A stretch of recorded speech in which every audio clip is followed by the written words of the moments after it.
Hello and welcome along to the next instalment of my camper conversion YouTube channel. This video is going to be making a little kitchen pod for inside this little Daihatsu Hijet that I'm converting into a little micro campervan. Now the kitchen pod's going to be fundamental to the bed as well, because part of the bed's going to slide out and rest on top of the kitchen pod as part of its mounting to create more of a double-sized bed for inside the actual van. So the kitchen pod's going to be coming out around about 35 centimetres or so from the side. It's going to be a metre long, so it's going to go roughly just up to where the sliding door is, so it's still going to give room to get in and out on the side and room to get in and out from the back as well.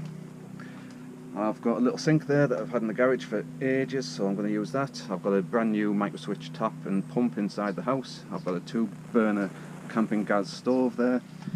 And I was fortunate enough to get down to my local timber merchants, and I had one single off-cut sheet of exactly the same black sparkle glitter worktop that I've used in my own VW T4 van.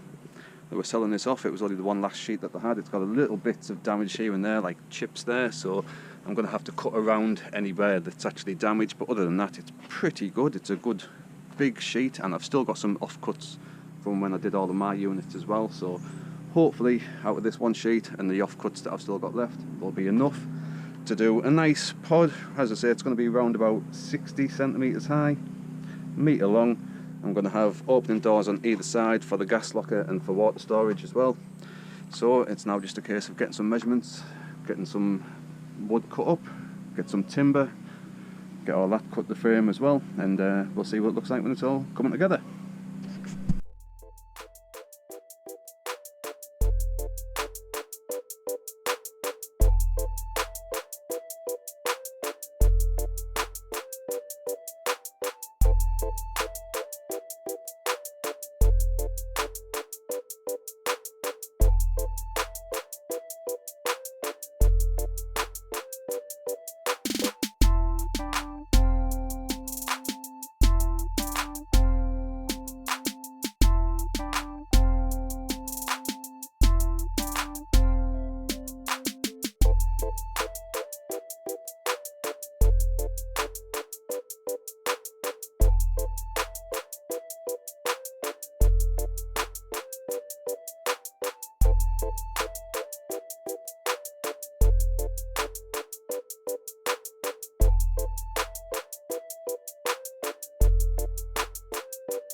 Right, so I've been busy beavering away on the frame of the kitchen pod.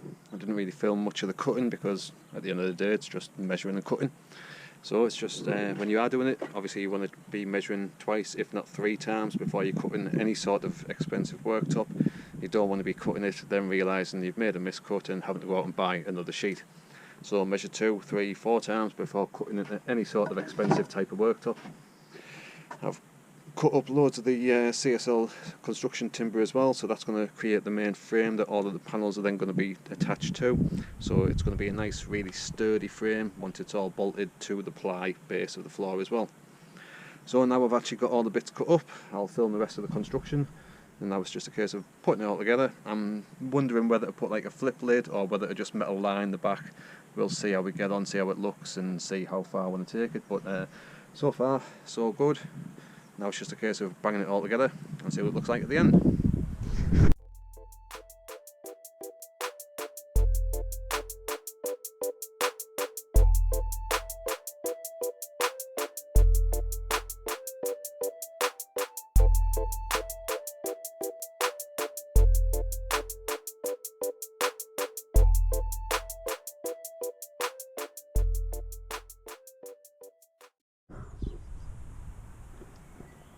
So I just had to briefly stop there just because we had a quick thunder downpour. The ground where it was nice and wet all of a sudden soaking wet, but doesn't matter. I finally just finished doing all of the final cuts and got all my tools away. It's stopped now, so I can finally pick back up. I've put doors on both of the ends, just piano hinge. That's going to, like, one for that side, one for the other side as well. I'm going to put a divider in the middle and one side's going to be for gas bottle, and then that's going to have a gas dropout hole. And I'm going to seal that up as best I can as well. The other side's just going to be for water storage and any of the pots, pans, this, that, the other. So it's just now a case of getting these screwed onto the frame. Got the front panel there. That's not going to have any access for it because that's going to have a mount for the bed panels.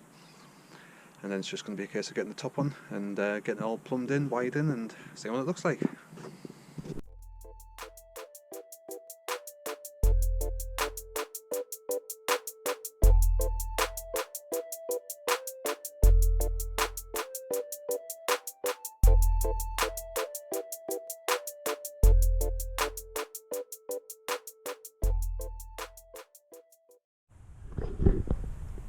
Right, so there we go, there's the basic frame of the actual kitchen unit all together now. I've just got this front sheet to attach to the front, but I thought I'd show you it now just before that's attached. So either side, as I say, that's got an opening door. For that side, that's going to be for a gas bottle, and I've put a dividing nice big chunky bit of chipboard through there. That's going to be all sealed up. All the way around the timber joins are going to be sealed as well. And then that's going to have a dropout hole for the gas bottle going straight through the floor, just in case there was any issues with the bottle. It means any gas would just fall straight out the dropout hole. Because that's going to be sealed off as well, the other side is going to be for water storage and general kitchen utensils. It's still a good size kitchen space as well.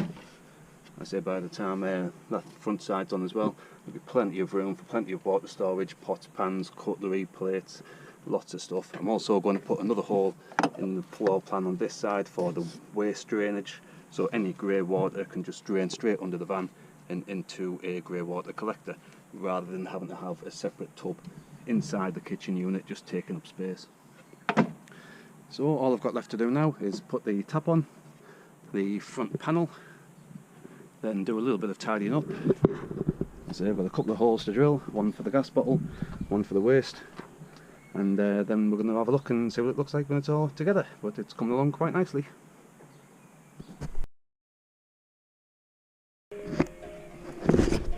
Right, so there's the hole for the drainage for the sink, one down, one to go for the gas bottle.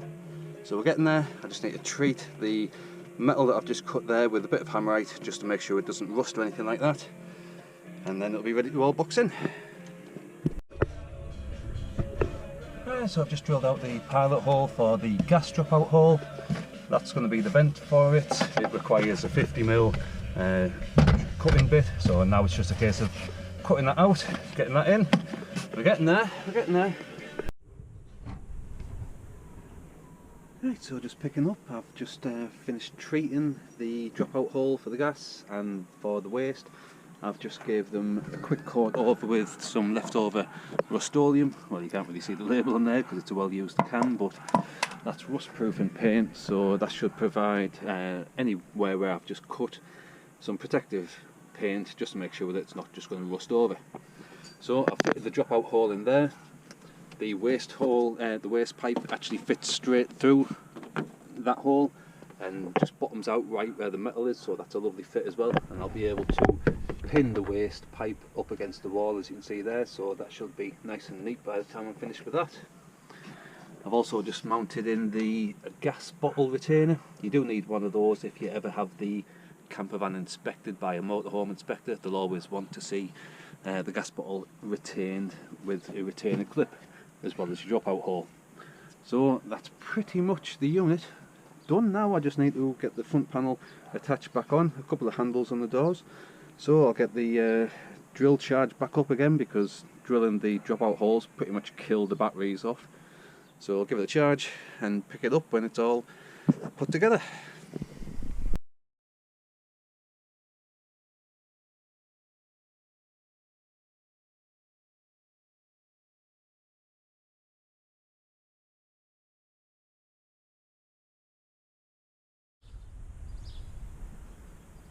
Right, so there we go, that is the kitchen unit, all finished, fully installed, fully built, everything's wired up, tested, working, and it's all complete now. So, what have we got? On the left hand side we have a Campingaz 2-burner hob, that's a gas hob, and behind that I've fitted a full width metal splashback slash heat guard. That's just so if you're cooking on the hob, any excess heat's not just going to go and hit the carpet on the ply behind it. So it's got a full metal heat guard, just to be sure that if you were cooking on the hob, all of a sudden the carpet on the ply doesn't just thump straight up or anything like that. You should always really have some sort of splashback or some sort of heat guard behind any sort of hob installation, especially if it's up against any sort of carpeted walls or anything like that. Now this splashback itself, it's only held in with 2 screws, just one there, so if it ever needs to come out just for cleaning or maintenance or anything like that, just loosen those 2 screws, then the full sheet just lifts up and straight away. So that's in there for safety and also for nice and neatness as well, just to protect against any splash from cooking or anything. The hob itself is fed from a gas bottle that I've got in a dedicated little gas locker there. This has a butane Campingaz bottle inside it with a brand new regulator, brand new hose pipe, and that's fed up through the hole into the actual burner. In the locker I've got a gas bottle retaining bracket behind the bottle with this strap in place, and as you saw earlier on, it's also got a dropout hole cut into the floor on there as well. I've raised the bottle just with a couple of chocks of wood, so if worst case scenario there were any leaks, of which there shouldn't be, but if there were, it's just going to drop straight down beneath the bottle and straight through into the dropout hole that's just beneath the bottle in there. Then any gas would just drop straight out from underneath the van, and away we go. So on that side, as I say, that's full dedicated gas cupboard for the gas bottle for the gas cooker. On the other side of the unit I have a lovely little sink. It's a proper sink, it's not just one of the dog balls that some people use where they just drill a hole in. This is a proper full stainless steel sink with an overflow protection system on it as well. So if for whatever reason you might have left the tap running and water just started building up, it would hit the overflow and flow away. Now to go with the nice sink there, I've fitted a brand new micro switch tap. Connected to the micro switch tap, I have fitted a brand new submersible 12-volt water pump down there as well. So on this side of the unit we've got full running water with a water storage container cupboard.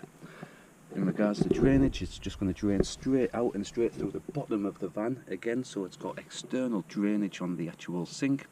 And then if you've got a grey water container, you can just pop that underneath the van, and any wastewater could just be collected into a grey water container instead.